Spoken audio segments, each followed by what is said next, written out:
To our channel. आज है day 3 इन गोवा और आज हम लोग जा रहे हैं पंजिम की तरफ टू एक्सप्लोर समथिंग न्यू। ये वीडियो एंड तक ज़रूर देखिएगा as you will get to see some interesting places in Goa.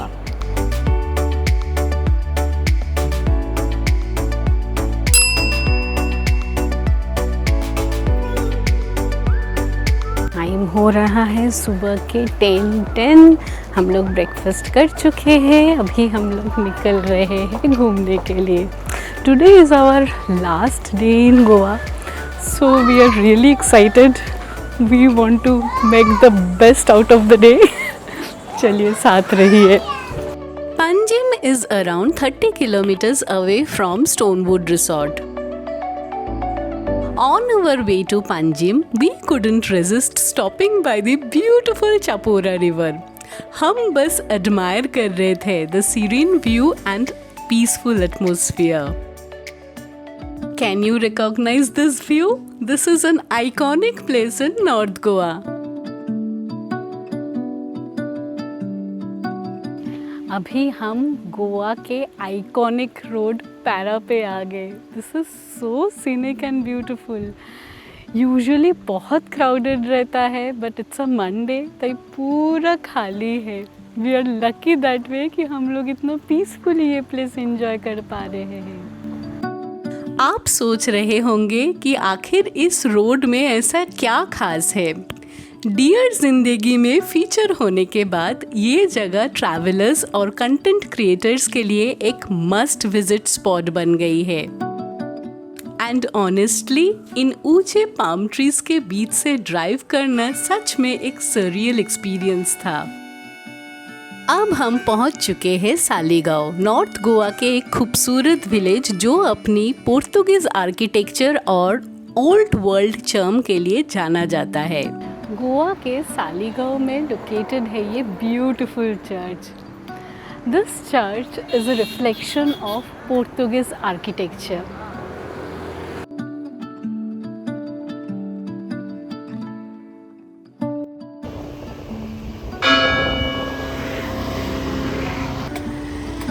इतनी गर्मी थी कि चर्च के पास हम रुक गए फॉर क्विक रिफ्रेशमेंट।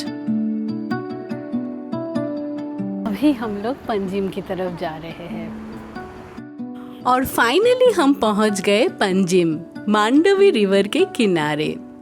सामने खड़े ये ग्रैंड फ्लोटिंग कैसीनोज देखकर हम बस देखते ही रह गए। गोवा को हम हमेशा बीचेस के लिए जानते हैं, लेकिन ये रिवर फ्रंट एक्सपीरियंस बिल्कुल अलग था। तेज गर्मी और बढ़ती भूख ने हमें मजबूर कर दिया एक छोटा सा ब्रेक लेने के लिए और हम पहुंच गए गोवा के आइकॉनिक फिशरमैन्स वर्फ में। फिशरमैन वर्फ्स के rustic Goan charm, bright colours और लाइवली एटमॉस्फेयर आपको पहली नज़र में इम्प्रेस कर देंगे।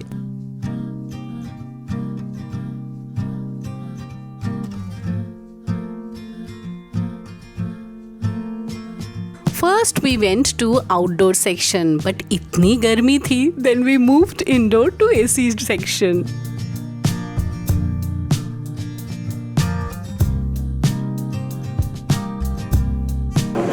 हम लोग अभी फिशरमैन्स वर्फ पंजिम में आए हैं। बाहर इतना धूप है, हम लोग लिटरली रोस्टेड हो गए। उस गर्मी से बचने के लिए the best thing to do is, now it's almost 1 PM, lunch time वैसे भी हो चुका है। अब हम लोग यहाँ आके कुछ देर थोड़ा चिल करेंगे, अच्छे से खाएंगे, फिर आगे बढ़ेंगे। सबसे पहले हमने ऑर्डर किया कुछ रिफ्रेशिंग मॉकटेल्स और सूप। मेन कोर्स में हमने ट्राई किया ऑथेंटिक गोवान प्रॉन करी राइस और फ्लेवरफुल चिकन जकूती। हम लोगों ने जो मॉकटेल लिया था वो इतना रिफ्रेशिंग है और इतना टेस्टी है, क्या बोलता हूँ, मतलब परफेक्ट समर ड्रिंक। वाटरमेलन पे बहुत अच्छा था। लंच पे हम लोगों ने प्रॉन करी और राइस लिया है। ऑनेस्टली स्पीकिंग प्रॉन करी इतना टेस्टी है, मुझे ऐसा लग रहा है इससे पहले मैंने जब दूसरी जगह पे ट्राई किया था उससे कई ज़्यादा बेहतर है यहाँ पे. Absolutely loving the food here. Food is really excellent here.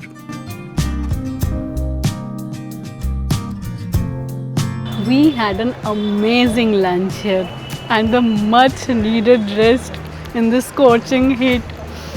बहुत ज़रूरत था. बहुत अच्छे से हम लोगों ने 1 hour स्पेंड किए. अभी हम एक बहुत ही इंटरेस्टिंग प्लेस जाने वाले हैं. चलिए साथ रहिए. लंच के बाद हम निकल पड़े एक ऐसी जगह की तरफ जिसके बारे में बहुत कम लोग बात करते हैं. गोवा के नैरो लेन्स से ड्राइव करते हुए हम पहुंच गए ओल्ड गोवा और हमारे सामने the basilica of boom Jesus, Goa के सबसे फेमस और हिस्टोरिक लैंडमार्क्स में से एक. अब शुरू होने वाला था हमारे सफर का सबसे इंटरेस्टिंग हिस्सा. हम अपनी गाड़ी को लेके फेरी पर बोर्ड कर रहे थे और एक्साइटमेंट नेक्स्ट लेवल पर थी. हम लोग अभी ओल्ड गोवा जेटी से फेरी में बोर्ड किए. अभी हम लोग दीवार आइलैंड जा रहे हैं. चलिए दिखाते हैं. मांडोवी रिवर को फेरी से क्रॉस करना अपने आप में एक अमेजिंग एक्सपीरियंस था.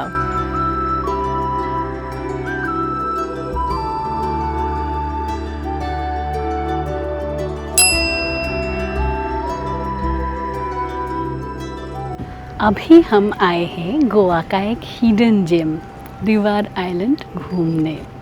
गोवा का नाम सुनते ही सबसे पहले बीचेस, पार्टीज़ ये सब याद आते हैं.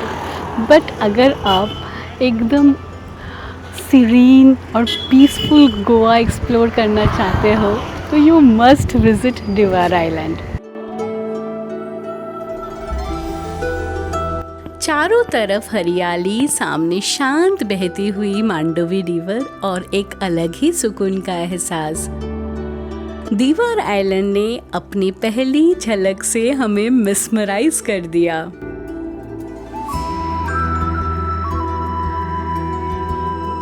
दीवार आइलैंड में बाइक राइड करते वक्त ऐसा लग रहा था कि हम किसी हिडन पैराडाइज को एक्सप्लोर कर रहे थे. एक तरफ मांडोवी रिवर, दूसरी तरफ वेटलैंड्स और चारों तरफ घनी हरियाली. Absolutely beautiful. दीवार आइलैंड सिर्फ अपने ग्रीनरी और सीनिक रोड्स के लिए नहीं बल्कि अपनी सेंचुरीज ओल्ड चर्चेस के लिए भी बहुत मशहूर है. अभी हम लोग दीवार आइलैंड के बहुत ही एक iconic place our lady of piety church पे आए हैं. This is absolutely gorgeous. बहुत ही खूबसूरत एक वाइट कलर की चर्च है जो सिर्फ like it's not about only religious significance. ये दीवार आइलैंड का एक बहुत ही इम्पॉर्टेंट प्लेस है. नीला आसमान, चारों तरफ हरियाली और हिल टॉप पर खड़ी ये church, our lady of piety church, किसी परफेक्ट पोस्टकार्ड से कम नहीं लगती.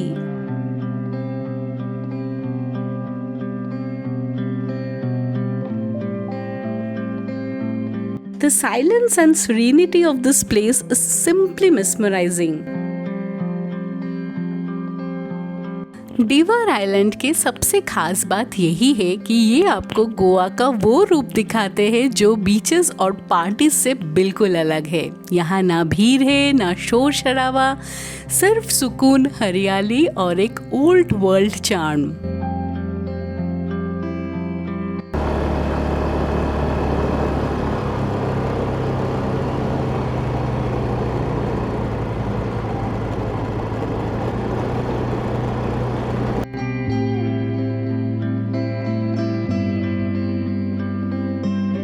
अब हम आए हैं सेंट मैथ्यूस चर्च में जो दीवार आइलैंड की one of the important churches माना जाता है.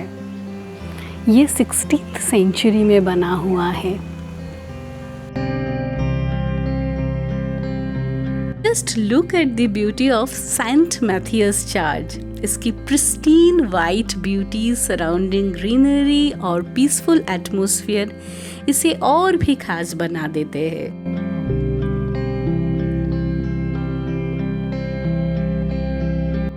This is an absolutely gorgeous white structure, बहुत ही खूबसूरत है।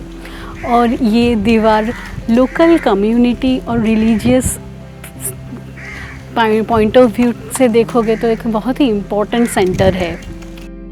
दीवर आइलैंड के इन शांत गलियों से गुजरते हुए हम यहाँ के खूबसूरत पोर्तुगीज स्टाइल होम्स और लेट बैक आइलैंड लाइफ को बस महसूस कर रहे थे। दीवर आइलैंड को एक्सप्लोर करने के लिए टेक्निकली 1-2 आवर्स ही काफ़ी है, लेकिन सच कहे ये उन जगहों में से एक है जहां आप साइट सीइंग से ज़्यादा स्लो डाउन करने के लिए आते हो। जितना ज़्यादा आप यहाँ पे वक्त बिताएंगे उतना ही ज़्यादा आप इस जगह के सुकून को महसूस कर पाएंगे।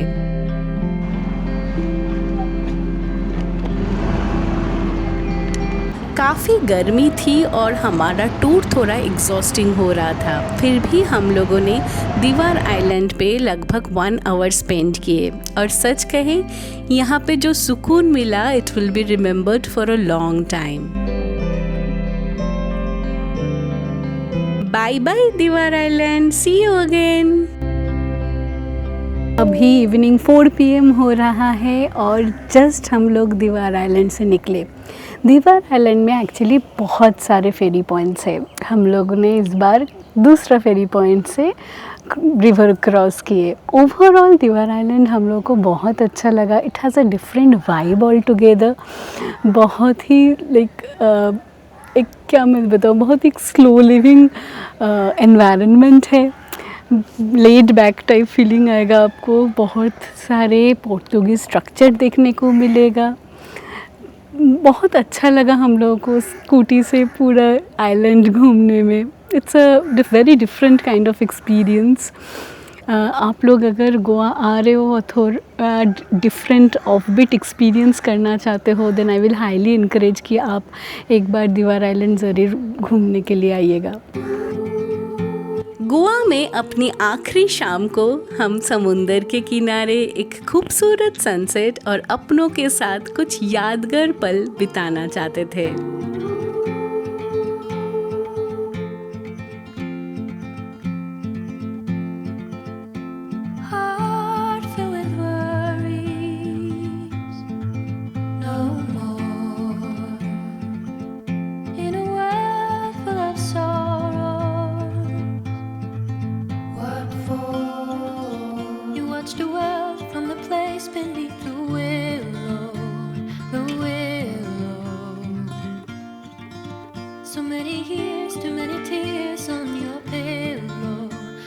अश्विम बीच पर बैठकर इन आखिरी सनसेट को देखते हुए दिल में एक अजीब सी खुशी और हल्का सा दुख दोनों था।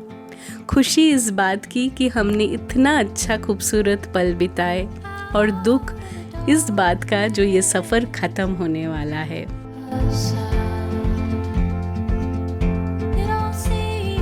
Bye bye Goa, we will see you again. Don't you wait until the morning light. With this we called it a day. Far away until you. If you enjoyed this video, please like, share and subscribe to our channel.